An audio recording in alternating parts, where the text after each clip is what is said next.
भाग 6 स्त्री के वंशज। पवित्र शास्त्र के आरंभ से ही परमेश्वर ने हमें आशा का एक वचन दिया। अदन की वाटिका में पाप और निराशा के बीच उसने स्त्री के वंश के विषय में कहा। यह भविष्यवाणी केवल एक साधारण कथन नहीं है, यह सुसमाचार की नींव और उद्धार के इतिहास को समझने की कुंजी है। सामान्यतः वंशावली लिखते समय पुरुषों के नामों का उपयोग किया जाता है। किसी व्यक्ति के वंशजों का उल्लेख पुरुष की वंश रेखा के अनुसार करना स्वाभाविक और अपेक्षित है, परंतु बाइबल में हम एक ऐसे वाक्यांश से परिचित होते हैं जिसका अत्यंत विशेष महत्व है, स्त्री का वंश। जब हमारे पूर्वज आदम और हव्वा ने परमेश्वर की आज्ञा का उल्लंघन करके पाप किया, जिसके परिणाम स्वरूप उन पर मृत्यु का दंड आ गया, तब परमेश्वर ने अपने उद्धार की योजना के अंतर्गत स्त्री के वंश का उल्लेख किया। मैं तेरे और इस स्त्री के बीच और तेरे वंश और उसके वंश के बीच बैर उत्पन्न करूंगा। वह तेरे सिर को कुचल डालेगा और तू उसकी एड़ी को डसेगा। उत्पत्ति 3:15।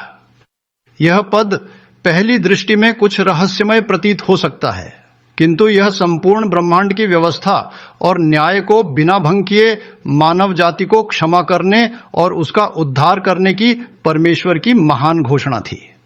इस कथन के अर्थ को समझना संपूर्ण बाइबल को व्यापक दृष्टिकोण से समझने का द्वार खोल देता है। इसके विपरीत, यदि हम इसके महत्व को नहीं समझते तो बाइबल की संपूर्ण कथा की मुख्य धारा को खो सकते हैं। सबसे पहले यह समझना आवश्यक है कि परमेश्वर ने ये शब्द किस परिस्थिति में कहे थे। जब आदम और हव्वा पाप करने के बाद लज्जा और भय से भरकर अपने आप को छिपा रहे थे, तब परमेश्वर उनके पास आया और उनसे कहा, तुझे किसने बताया कि तू नंगा है? क्या तूने उस वृक्ष का फल खाया है जिसके विषय में मैंने तुझे आज्ञा दी थी कि उसे न खाना? उत्पत्ति 3:11। आदम ने तुरंत बहाना बनाते हुए कहा, जो स्त्री तूने मेरे संग रहने के लिए मुझे दी है, उसी ने उस वृक्ष का फल मुझे दिया और मैंने खाया। उत्पत्ति 3:12। तब परमेश्वर ने हव्वा से पूछा कि उसने ऐसा क्यों किया। हव्वा ने भी दोष सर्प पर लगाते हुए कहा, सर्प ने मुझे बहकाया इसलिए मैंने खाया। उत्पत्ति 3:13। जिस माध्यम का उपयोग शैतान ने हव्वा को धोखा देने के लिए किया, जो पाप की पहली सहभागी बनी, वह सर्प था, जो उस समय सभी पशुओं में सबसे सुंदर और आकर्षक प्राणी था। शैतान ने उसी सर्प का उपयोग करके हव्वा को पाप में गिराया। परमेश्वर पहले से ही शैतान की गिरी हुई अवस्था और उसके पाप के मूल स्रोत होने के विषय में जानता था। इसलिए उसने शैतान से कोई प्रश्न नहीं किया, बल्कि सीधे वह घोषणा की जो उत्पत्ति 3:15 में लिखी है। इस पद में कहा गया है कि स्त्री का वंश सर्प के सिर को कुचल देगा। यही घोषणा भलाई और बुराई के बीच महान संघर्ष के आरंभ की उद्घोषणा है। इस प्रकार यह भविष्यवाणी संपूर्ण ब्रह्मांड में आरंभ होने वाले महान संघर्ष, ग्रेट कंट्रोवर्सी की घोषणा करती है। मैं कौन है? इस पद में मैं परमेश्वर को दर्शाता है जो यह घोषणा कर रहा है। तू कौन है? तू का सीधा अर्थ सर्प है, परंतु वास्तविक रूप से यह उस शैतान को दर्शाता है जो सर्प के माध्यम से कार्य कर रहा था। स्त्री कौन है? यहां स्त्री का प्रयोग शाब्दिक अर्थ में नहीं बल्कि प्रतीकात्मक रूप में किया गया है। बाइबल में जब स्त्री प्रतीक के रूप में प्रयुक्त होती है, पुराने नियम में यह परमेश्वर की प्रजा इस्राएल का प्रतीक है, 2 राजा 19:21। नए नियम में यह परमेश्वर की विश्वास योग्य कलीसिया का प्रतीक है, 2 कुरिन्थियों 11:2। अतः तेरे और स्त्री के बीच बैर का अर्थ है शैतान और परमेश्वर की कलीसिया के बीच संघर्ष। तेरा वंश कौन है? तेरा वंश शैतान के वंश को दर्शाता है। शैतान स्वयं दिखाई नहीं देता, इसलिए वह इस संसार में मनुष्यों और विभिन्न शक्तियों के माध्यम से अपने उद्देश्य पूरे करता है। इसीलिए हमें शैतान के वंश को संसार के इतिहास और घटनाओं के माध्यम से पहचानना चाहिए। शैतान का वंश उन सभी व्यक्तियों, धार्मिक एवं राजनीतिक शक्तियों और राष्ट्रों को दर्शाता है जो परमेश्वर का विरोध करते हैं तथा इतिहास भर उसके लोगों पर अत्याचार करते रहे हैं, जबकि परमेश्वर मानव जाति के उद्धार की योजना को पूरा कर रहा है। स्त्री का वंश कौन है? स्त्री का वंश उत्पत्ति 3:15 का सबसे महत्वपूर्ण शब्द है। गलातियों 4:4 में लिखा है, परंतु जब समय पूरा हुआ तो परमेश्वर ने अपने पुत्र को भेजा जो स्त्री से उत्पन्न हुआ। इसका अर्थ यह है कि परमेश्वर ने बिना किसी पुरुष के सहयोग के एक स्त्री से पुत्र उत्पन्न कराया। यह भविष्यवाणी केवल यीशु मसीह में ही पूरी हुई। इसी प्रकार गलातियों 3:16 कहता है, प्रतिज्ञाएं अब्राहम और उसके वंश से की गई। यह नहीं कहा गया कि वंशों से मानो बहुतों से, परंतु तेरे वंश से अर्थात एक से, और वह मसीह है।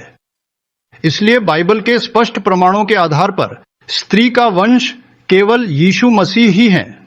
परमेश्वर की इच्छा को पूरा करने वाली इज़राइल की वंशावली स्त्री के माध्यम से बिना किसी पुरुष के हस्तक्षेप के जन्म लेने वाला पुत्र केवल यीशु मसीह ही है।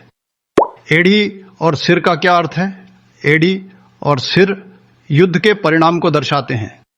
इस परिणाम से पहले यह एक अत्यंत गंभीर जीवन और मृत्यु के संघर्ष की ओर संकेत करता है।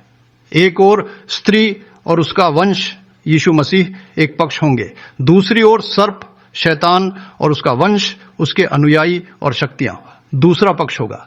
इन दोनों के बीच भलाई और बुराई का महान संघर्ष होगा। इस संघर्ष का परिणाम यह होगा कि यीशु की एड़ी घायल होगी, शैतान का सिर कुचल दिया जाएगा। एड़ी का घायल होना अस्थायी पीड़ा का प्रतीक है, जिससे बाद में पूर्ण पुनर्स्थापना होती है। सिर का कुचला जाना पूर्ण और अंतिम पराजय का प्रतीक है, जिससे फिर कभी पुनः उठना संभव नहीं होता। यीशु की एड़ी घायल होने का अर्थ यह भविष्यवाणी यीशु के बलिदान, क्रूस पर मृत्यु और तीसरे दिन पुनरुत्थान की ओर संकेत करती है। शैतान के वंश ने निरंतर यीशु का विरोध किया, उन पर अत्याचार किया और अंततः उन्हें निर्दोष होते हुए भी क्रूस पर चढ़ा दिया। किंतु तीसरे दिन यीशु मृतकों में से जी उठे और पूर्ण विजय प्राप्त की। शैतान का सिर कुचलने का अर्थ, शैतान का सिर कुचलना इस बात का प्रतीक है कि जब मानव जाति के उद्धार का कार्य पूर्ण हो जाएगा, तब शैतान का पूर्णतः विनाश कर दिया जाएगा और वह संपूर्ण ब्रह्मांड में फिर कभी अस्तित्व में नहीं रहेगा। इस प्रकार उत्पत्ति 3:15 केवल एक भविष्यवाणी नहीं है, बल्कि संक्षिप्त शब्दों में संपूर्ण मानव इतिहास का सार प्रस्तुत करती है। यह बाइबल की उन भविष्यवाणियों में से एक है जो सबसे लंबे ऐतिहासिक काल को अपने भीतर समाहित करती है। संघर्ष के 7 चरण सर्प, शैतान और स्त्री के वंश यीशु मसीह के बीच होने वाले इस महान संघर्ष को 7 चरणों में समझाया जा सकता है, जो आगे विस्तार से वर्णित किए जाएंगे। सबसे पहला चरण था स्त्री के वंश की वंशावली की तैयारी। परमेश्वर ने स्त्री के वंश को संसार में भेजने के लिए पहले से ही एक विशेष वंश तैयार किया। इस उद्देश्य के लिए उसने अब्राहम को चुना और उसके माध्यम से उस पवित्र वंश की स्थापना की, जिससे आगे चलकर उद्धारकर्ता संसार में आने वाले थे। दूसरा चरण था सर्प का स्त्री पर आक्रमण। अब्राहम से आरंभ हुए इज़राइल राष्ट्र के माध्यम से स्त्री का वंश अर्थात मसीह का जन्म होना था। ये जानकर शैतान ने इज़राइल को नष्ट करने के लिए उसके चारों ओर के शक्तिशाली साम्राज्यों मिस्र, अशूर, बाबुल, रोम और अन्य राष्ट्रों का उपयोग किया। उसका उद्देश्य केवल एक था कि मसीहा संसार में जन्म ही न ले सके। तीसरा चरण था स्त्री के वंश का जन्म। शैतान की सभी बाधाओं और षड्यंत्रों के बावजूद परमेश्वर की प्रतिज्ञा पूरी हुई। भविष्यवाणी के अनुसार निर्धारित समय पर और निर्धारित स्थान बेतलेहम में स्त्री का वंश अर्थात यीशु मसीह जन्मे। चौथा चरण था सर्प का स्त्री के वंश पर आक्रमण। शैतान जानता था कि यही वह व्यक्ति है जो उसके सिर को कुचलेगा, इसलिए उसने यीशु मसीह को मार डालने के लिए हर संभव प्रयास किया। उसने उन्हें निरंतर प्रलोभनों में डाला, विरोध किया और उन पर अनेक प्रकार के आक्रमण किए। पांचवां चरण था स्त्री के वंश की एड़ी का घायल होना। किंतु यीशु ने शैतान के प्रत्येक प्रलोभन पर विजय प्राप्त की। वे निर्दोष होते हुए भी संपूर्ण मानव जाति के पापों का प्रायश्चित करने के लिए क्रूस पर बलिदान हुए। उन्होंने अपने दूसरे आगमन की प्रतिज्ञा छोड़ी, मृतकों में से जी उठे और स्वर्ग में अपने पिता के पास आरोहित हो गए। छठा चरण था सर्प का पुनः स्त्री पर आक्रमण। यीशु के स्वर्गारोहण के बाद शैतान ने पृथ्वी पर बची हुई स्त्री अर्थात परमेश्वर की विश्वास योग्य कलीसिया को नष्ट करने का भरसक प्रयास किया। उसने रोमी साम्राज्य और बाद में रोमी धार्मिक व्यवस्था के माध्यम से कलीसिया पर अत्याचार किए। फिर भी परमेश्वर की कलीसिया कभी पराजित नहीं हुई और भविष्य में आने वाले और भी भीषण आक्रमणों पर भी विजय प्राप्त करेगी। 7वां और अंतिम चरण होगा, सर्प का सिर कुचल दिया जाएगा। तब स्त्री का वंश यीशु मसीह ही संपूर्ण संसार के राजा के रूप में महिमा और सामर्थ्य के साथ दूसरी बार प्रकट होंगे। उनके प्रति विश्वास योग्य रहने वाले सभी संत उनके अनंत राज्य के नागरिक बनेंगे और सदा उनके साथ जीवन बिताएंगे। परंतु शैतान और उसके सभी अनुयायी सदा के लिए नष्ट कर दिए जाएंगे। यही उत्पत्ति 3:15 में प्रकट की गई स्त्री के वंश पर केंद्रित संपूर्ण विश्व इतिहास की रूपरेखा है। परमेश्वर का वचन और उसकी भविष्यवाणियां मनुष्य के विश्वास या अविश्वास पर निर्भर नहीं करती। वे इतिहास के प्रत्येक युग में पूरी होती रही हैं। जिस प्रकार नूह के समय अधिकांश लोगों ने जल प्रलय पर विश्वास नहीं किया, फिर भी जल प्रलय आया, उसी प्रकार चाहे संसार परमेश्वर और यीशु मसीह के दूसरे आगमन पर कितना भी अविश्वास क्यों न करे, वे निश्चित रूप से फिर आएंगे। इसीलिए मत्ती 24:30 से 31 में यीशु ने स्वयं घोषणा की, तब मनुष्य के पुत्र का चिन्ह आकाश में दिखाई देगा और पृथ्वी के सब कुल विलाप करेंगे। वे मनुष्य के पुत्र को सामर्थ्य और बड़ी महिमा के साथ आकाश के बादलों पर आते देखेंगे और वह अपने स्वर्गदूतों को बड़े नरसिंगे के शब्द के साथ भेजेगा और वे उसके चुने हुओं को चारों दिशाओं से आकाश के एक छोर से दूसरे छोर तक इकट्ठा करेंगे। उत्पत्ति 3:15 सुसमाचार की पहली घोषणा है। यही वह पहली प्रतिज्ञा है जिसमें परमेश्वर ने यह वादा किया कि स्त्री के वंश यीशु मसीह के द्वारा अंततः शैतान पर पूर्ण विजय प्राप्त होगी। क्रूस पर उनकी एड़ी घायल हुई, परंतु एक दिन शैतान का सिर सदा के लिए कुचल दिया जाएगा।